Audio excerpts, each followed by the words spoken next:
ભરૂચમાં બાળપણ વીત્યું છે એટલે ખારી સિંગ સાથે તો પહેલાંથી જ લગાવ છે. તો હું આજે બનાવી રહી છું દેશ વિદેશમાં પ્રખ્યાત એવી ક્રિસ્પી કરકરી ભરૂચની ખારી સિંગ, જે ખૂબ જ સરળતાથી અને ફટાફટ બની જશે. તો ખારી સિંગ બનાવવા માટે મેં એકદમ સારી ક્વોલિટીના અને મોટા દાણાના હોય તેવા 4 કપ અને વજનમાં જોઈએ તો લગભગ 600 ગ્રામ જેટલા થાય તેટલા કાચા સિંગ દાણા લીધા છે. આ સિંગદાણા અંદરથી થોડા પોચા પડી જાય એ માટે હું તેને થોડીવાર ગરમ પાણીમાં થવા દઈશ. જેના માટે મેં એક વાસણમાં 6 કપ એટલે કે સિંગદાણાથી લગભગ 1.5 ગણું પાણી લઈ તેને ફાસ્ટ ગેસ ઉપર થોડીવાર ગરમ થવા રાખી દીધું છે.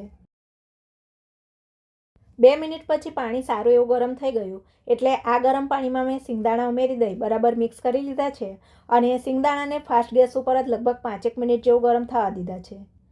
તો અહીં આપણે સિંગદાણાને વધુ પડતા બાફવાના નથી, પણ ફક્ત 5 મિનિટ જેવું ગરમ થવા દેવાના છે.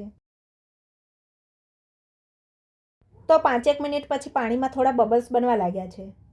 હવે હું ગેસ બંધ કરી દઈશ અને સિંગદાણામાંથી વધારાનું પાણી નિતારી આ સિંગદાણાને બાઉલમાં કાઢી લઈશ. ગરમ ગરમ સિંગદાણામાં જ હું 2 ટેબલસ્પૂન મીઠું મિક્સ કરી લઈશ, જેથી સિંગદાણામાં મીઠાનો સ્વાદ બરાબર બેસી જશે. ત્યાર પછી હું ઢાંકણ લગાવીને સિંગદાણાને 2-1 મિનિટ જેવું સાઈડ પર રહેવા દઈશ. હવે આ સિંગને શેકવા માટે હું એક જાડી કડાઈમાં લગભગ 1.5 કપ જેટલું મીઠું નાખીશ અને ફાસ્ટ ગેસ ઉપર મીઠાને 3 થી 4 મિનિટ જેવું ગરમ કરી લઈશ. થોડી જ વારમાં મીઠું સરસ ગરમ થઈ જશે એટલે આ ગરમ મીઠામાં હું તૈયાર કરીને રાખેલા સિંગદાણામાંથી અડધા સિંગદાણા ઉમેરીશ અને સિંગદાણાને ફાસ્ટ ગેસની આંચ ઉપર લગભગ 5 થી 7 મિનિટ જેવું સતત ચલાવીને શેકીશ. 5 થી 7 મિનિટ જેવું શેકાયા પછી સિંગદાણા ઉપર ચોટેલું મીઠું અલગ થવા લાગશે અને સિંગદાણા પણ કોરા પડવા લાગશે.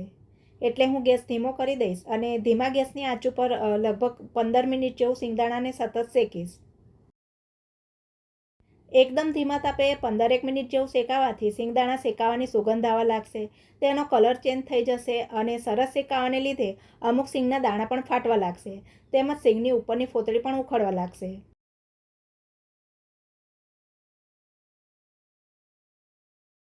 તો ઘરે ખારી સિંગ બનાવવા માટે સિંગને શેકવા માટે મેં જાડી કડાઈનો ઉપયોગ કર્યો છે.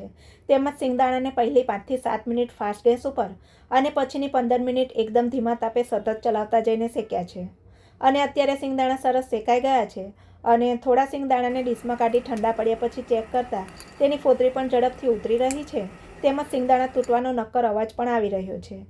હવે હું ગેસ બંધ કરી દઈશ અને તૈયાર થયેલી ખારી સિંગમાંથી વધારાનું મીઠું ઝારા વડે આ રીતે ચાળી લઈશ.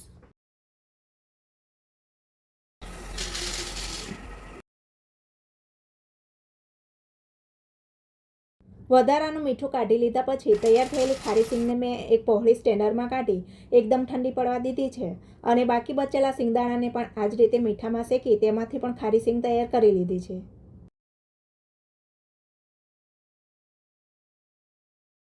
આમ બધી જ સિંગ મીઠામાં શેકાઈ ગઈ એટલે મેં તેને એકદમ ઠંડી પડવા દીધી અને ત્યાર પછી કાચની એરટાઇટ બોટલમાં ભરી લીધી.